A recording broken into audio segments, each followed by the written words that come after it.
ഒരു ക്യാരറ്റ് തിന്നുകൊണ്ട് ഗംഭീര കണ്ടന്റ് ഉണ്ടാക്കിയിരിക്കുകയാണ് അനുമോള്. ഏകദേശം 2 ദിവസമായിട്ട് നമ്മൾ ഉറ്റുനോക്കിയിരിക്കുകയായിരുന്നു. എവിടെ അനുമോള്, എന്താ അനുമോളിന്റെ കണ്ടന്റ് ഒന്നും കാണാത്തേന്ന് അല്ലേ? എല്ലാത്തിൻ്റെയും കൂടെ കേട് ദേ ഇപ്പൊ അനുമോൾ അങ്ങോട്ട് തീർത്തിട്ടുണ്ട്. ബിഗ് ബോസ് സീസൺ 7 ലൈവ് അപ്ഡേറ്റിലേക്ക് ഏവർക്കും അങ്ങോട്ട് സ്വാഗതം.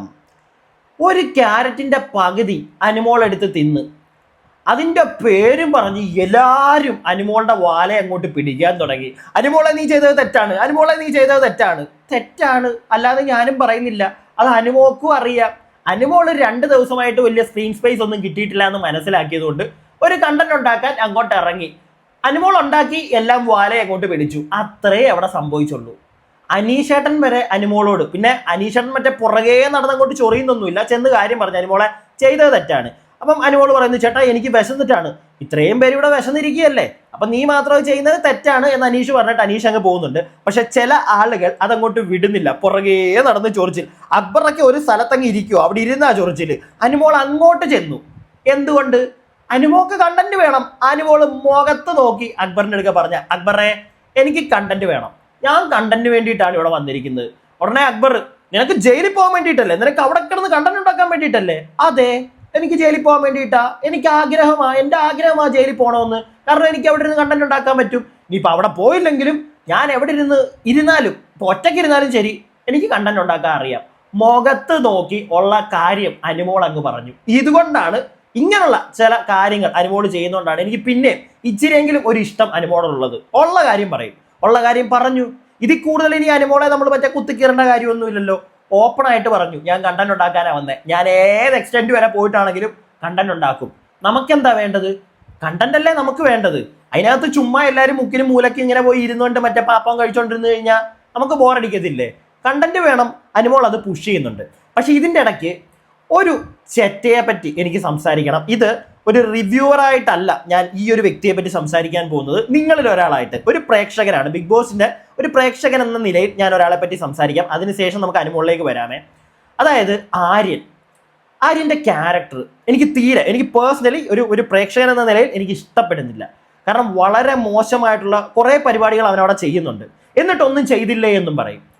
അനുമോളെ വെച്ച് നിങ്ങളൊന്ന് നോക്കിക്കേ, ഒന്ന് കമ്പയർ ചെയ്യാനൊന്നും പറ്റത്തില്ല, എന്നാലും നിങ്ങളൊന്ന് നോക്കിക്കേ. അനുമോളും കാര്യങ്ങളൊക്കെ കാണിക്കുന്നുണ്ട്. അത്യാവശ്യം ചെറുതായിട്ടുള്ള മോശ പ്രവർത്തികൾ അനുമോളുടെ കയ്യിലുണ്ട്. അത്ര മറ്റേ മാന്യ വ്യക്തിയൊന്നും അല്ല. പക്ഷെ അനുമോള് അവിടെ എവിടെയൊക്കെ ആയിട്ട് ഓപ്പൺ ആയിട്ട് തുറന്ന് പറയുന്നുണ്ട്, എൻ്റെ ഗെയിമാണ്, ഞാൻ ഇവിടെ ഗെയിം കളിക്കാനാണ് വന്നത്. ആര്യം പക്ഷെ അതല്ല. ഹ്യൂമാനിറ്റി വേണ്ടേ, ഹ്യൂമാനിറ്റി എന്നൊക്കെ പറഞ്ഞിട്ട് ആ അനീഷിനെ എന്തൊക്കെയാ അവനൊന്ന് വിളിക്കുന്നത്, എന്തൊക്കെയാ അവൻ വിളിക്കുന്നത്? അതിൻ്റെയൊക്കെ അപ്പുറത്തേക്ക് ഞാനൊരു കാര്യം പറയട്ടെ. എൻ്റെ ചില മുഖഭാവങ്ങൾ, ചില കാര്യങ്ങളൊക്കെ പറയുമ്പോൾ ഞാൻ ഇടുന്ന കുറച്ച് എക്സ്പ്രഷൻസ് നിങ്ങൾക്ക് എല്ലാവർക്കും ഇഷ്ടപ്പെടണമെന്നൊന്നുമില്ല, എനിക്കറിയാതെ. ഞാൻ അത്ര മറ്റേ വലിയ എക്സ്പ്രഷൻസിൻ്റെ ആളൊന്നും അല്ല. ഇഷ്ടപ്പെടാത്ത ഒരുപാട്, എനിക്ക് തോന്നുന്നൊരു 100-ൽ 80% ആക്കും ചിലപ്പോൾ ഇഷ്ടപ്പെടത്തില്ല. അതുപോലെ തന്നെ ഉള്ളൂ ആര്യൻ്റെയും ചില പ്രവൃത്തികളും, അവൻ്റെ ഈ ചില മുഖഭാവങ്ങൾ, ചില ആക്റ്റുകൾ, ഇത് കാണുമ്പം എനിക്കും അങ്ങോട്ട് ഇഷ്ടപ്പെടുന്നില്ല. അത് ഞാനങ്ങ് പറഞ്ഞതേ ഉള്ളേ.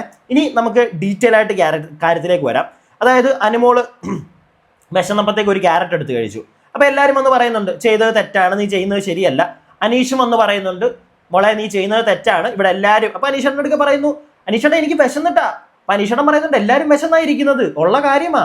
പക്ഷെ അനുമോളുടെ ഒരു ഗെയിം, അനുമോൾക്ക് അറിയാം, ഞാൻ ആ ക്യാരറ്റെ തൊട്ടാൽ ഇതിവിടെ ചർച്ചയാവും, പ്രശ്നമാവും എന്ന് അനുമോൾക്കറിയാം. അനുമോൾ അവത്തെ തൊട്ടു, അത്രേ ഉള്ളൂ. എന്താണെങ്കിലും അത് തൊട്ടതിൻ്റെ പേരിലുള്ള ഈ ഒരു സംസാരം നടക്കുന്നതിൻ്റെ ഇടയ്ക്ക് അക്ബറിൻ്റെ അടുക്ക്, അക്ബർ താഴെ ഇരിക്കുകയാണ്, അനുമോള് നിന്നുകൊണ്ട് അക്ബറിൻ്റെ അടുക്ക സംസാരിക്കുമ്പോൾ ആര്യൻ ഇപ്പറേ വന്നിട്ട് താഴെ മസ്താനി ഇരിപ്പുണ്ട്, മസ്താനി എന്നെ തള്ളിയിട് അനുമോളുടെ ദേഹത്തേക്ക് എന്ന് പറയുന്നുണ്ട്. മസ്താനി ഒരു തള്ളു കൊടുക്കുന്ന അക്ബറിന്.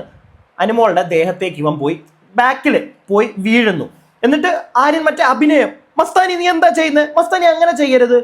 ആ ഒരു പരിപാടിയോടൊന്നും എനിക്ക് അങ്ങോട്ട് യോജിക്കാൻ പറ്റുന്നില്ല കേട്ടോ. കളിയാക്കാം, എന്തും ചെയ്യാം, ഗെയിം കളിക്കാം. പക്ഷേ ഒരാളുടെ ദേഹത്തേക്ക് മനഃപൂർവ്വം, ഒരു പെൺകുട്ടിയുടെ ദേഹത്തേക്ക് തള്ളി, അതിൻ്റെ ഉദ്ദേശം എന്താ? ഇവനായതുകൊണ്ടാണ് എൻ്റെ ഒരു സംശയം. ഇവൻ്റെ ഉദ്ദേശം എന്താണ്? അതൊക്കെ ചെയ്യുന്നതിൻ്റെ ഒരു ഉദ്ദേശം അത്ര ഡീസൻ്റ് ആണ് ആര്യൻ എന്നൊന്നും ആരും പറഞ്ഞുകൊണ്ട് വരല്ലേ. അത് മാത്രം നടക്കത്തില്ല.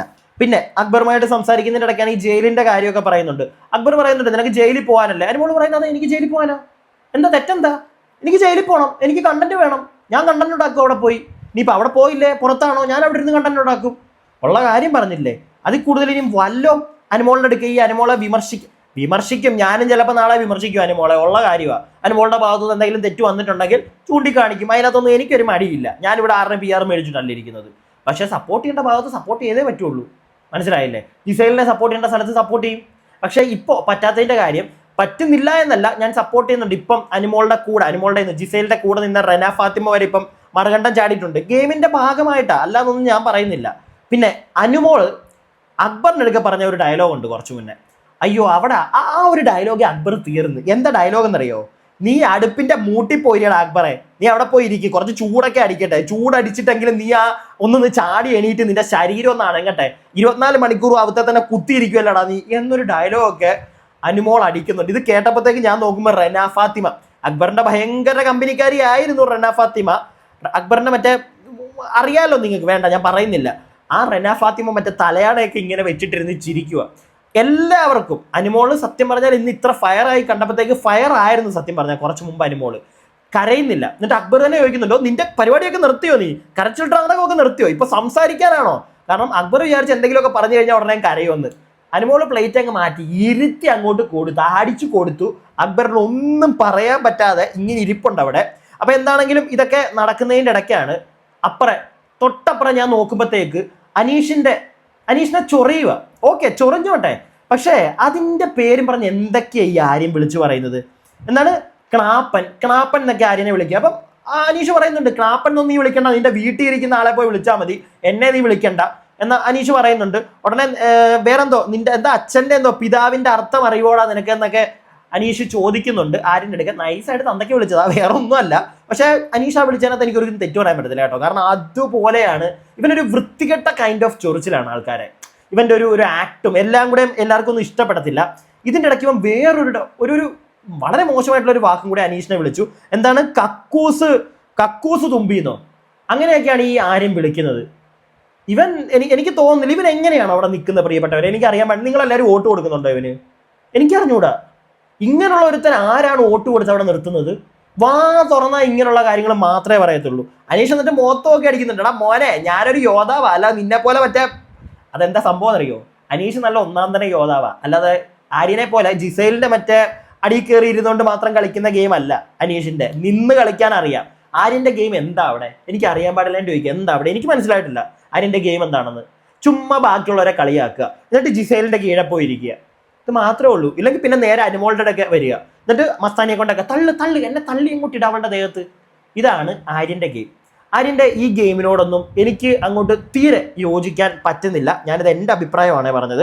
നിങ്ങളുടെ അഭിപ്രായങ്ങൾ താഴെ കമന്റ് ബോക്സിൽ എന്തായാലും പറയണം. പിന്നെ അനുമോള് അക്ബറിനെ ഇന്നങ്ങോട്ട് വലിച്ചു കയറി ഒട്ടിച്ചിട്ടുണ്ട്. കുറച്ച് ദിവസമായിട്ട് അനുമോളൊന്ന് പുറകിലോട്ട് മാറിയിരിക്കുമായിരുന്നു. പിന്നെ 2-3 ദിവസമായിട്ട് നമ്മുടെ ഇതായിരുന്നല്ലോ, ഏതാ അയ്യോ എന്തോ അതിന്റെ പേര്, നമ്മുടെ ഫാക്ടറി പരിപാടി. അപ്പൊ അതുകൊണ്ട് വലുതായിട്ട് സ്ക്രീൻ സ്പേസ് കിട്ടിയില്ല. കൂടുതലും അങ്ങോട്ടായിരുന്നു നമ്മുടെയൊക്കെ ഫോക്കസ്. അതുകൊണ്ടാണ് അനുമോളൊന്നും, എനിക്ക് തോന്നുന്നു അതുകൊണ്ടായിരിക്കും അനുമോൾ പ്രത്യേകിച്ച് ഒന്നും ചെയ്തുകൊണ്ട് ഇറങ്ങാഞ്ഞത്. ഇന്നിപ്പോൾ അതൊന്നും ഒതുങ്ങിയപ്പം അനുമോൾ അങ്ങോട്ട് ഇറങ്ങട്ടെ, കണ്ടന്റ് ഉണ്ടാക്കട്ടെ. വേറൊരു കാര്യം കൂടി എനിക്ക് നിങ്ങളോട് പറയാനുണ്ട്. ഈ ഫാക്ടറി തൊഴിലാളികൾ എല്ലാം നൂദില ഫാക്ടറിയുമായി ബന്ധപ്പെട്ട് ഞാൻ കഴിഞ്ഞ ദിവസം പറഞ്ഞ കണക്കല്ല എല്ലാം സംഭവിച്ചത്.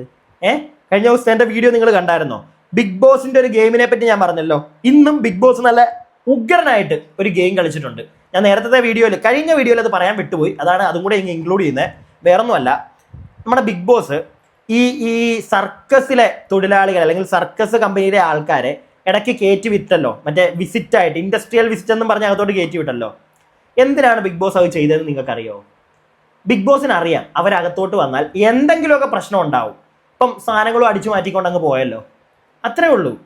എന്നിട്ട് കംപ്ലീറ്റ് ചെയ്യാനും പറ്റുമോ? ഇല്ല, കംപ്ലീറ്റ് ചെയ്യാനും പറ്റിയില്ല. കാരണം അവരെ കയറ്റി വിടുമ്പോൾ കുറേ സമയം അങ്ങനെ പോകും. ആകെ 1.5 മണിക്കൂറേ ഉള്ളൂ. അതിൻ്റെ ഇടയ്ക്കാണ് ഇവരെ കയറ്റി വിട്ടത്. ഇന്നലെ മിനിഞ്ഞാന്നും ഒക്കെ കയറ്റിയില്ല. ഏറ്റവും കുറഞ്ഞ സമയമുള്ള ഒരു ദിവസം തന്നെ അവരെ അകത്തോട്ട് കയറ്റി. കാരണം ബിഗ് ബോസിന് മനഃപൂർവ്വം താമസിപ്പിക്കണമായിരുന്നു, വർക്ക് തീരരുതായിരുന്നു. നൂറയ്ക്ക് പവറോ എന്താണെങ്കിലും നൂറ ജയിക്കരുത് എന്നുള്ളൊരു സാധനം ബിഗ് ബോസിനുണ്ടായിരുന്നു. അതേപോലെ സംഭവിച്ചു. പക്ഷേ അപ്പം എനിക്ക് പേഴ്സണലി ചോദിക്കാനുള്ളത്, എന്തിനായിരുന്നു പിന്നെ ഇങ്ങനെ ഒരു ടാസ്ക്? നൂറ ജയിക്കണ്ട എന്നാണ് ബിഗ് ബോസ് ടീമിന്റെ ഒരു സാധനമെങ്കിൽ എന്തിനായിരുന്നു ഈ ഒരു ടാസ്ക്? അല്ലെങ്കിൽ അവർ ഉദ്ദേശിച്ച പോലെ ഗെയിം പോയില്ല. ഞാൻ പറഞ്ഞില്ലേ, ഒരു സ്റ്റോറി ലൈനുണ്ട്. അങ്ങനെ പോകാതെ വന്നപ്പോഴത്തേക്ക് ടേൺ ജയിച്ച് അങ്ങ് വിട്ടതായിരിക്കാം. അതായിരിക്കും ഇന്ന് തന്നെ ഇൻഡസ്ട്രിയൽ വിസിറ്റിന് ഇവരെ കയറ്റിയതിൻ്റെ ഉദ്ദേശം. ഇല്ലെങ്കിൽ ഇവരെ ഇന്ന് കയറ്റേണ്ട കാര്യമുണ്ടോ? നിങ്ങൾ പറ. ഇത്രയും ടൈം ഇല്ലാത്തൊരു ദിവസം. ബിഗ് ബോസിനും അറിയാം വേണ്ട, നൂറ ജയിക്കണ്ട എന്നൊരു സാധനം കാണും, അതുകൊണ്ടായിരിക്കാം അത് ചെയ്തത് എന്നുള്ളൊരു തോട്ട് എനിക്ക് വന്നു. പിന്നെ ഞാൻ പറഞ്ഞ പോലൊക്കെ തന്നെ ഗെയിം പോയത്. എൻ്റെ കഴിഞ്ഞ ദിവസത്തെ ഞാൻ ഇതിനെപ്പറ്റി വളരെ വിശദമായി ഒരു വീഡിയോയിൽ പറഞ്ഞിട്ടുണ്ടായിരുന്നു. അത് കണ്ടവർക്ക് മനസ്സിലായി കാണും. ഇല്ലേ? കാണാത്തവരുണ്ടെങ്കിൽ ഒന്ന് പോയി കാണുക. പിന്നെ ബാക്കി ഞാൻ ഇനി പോയി ലൈവ് കാണട്ടെ, എന്നിട്ട് അടുത്ത അപ്ഡേറ്റ്സുകൾ അടുത്ത വീഡിയോയിൽ എത്തിക്കാം. അതുവരേക്കും stay tuned and stay weird.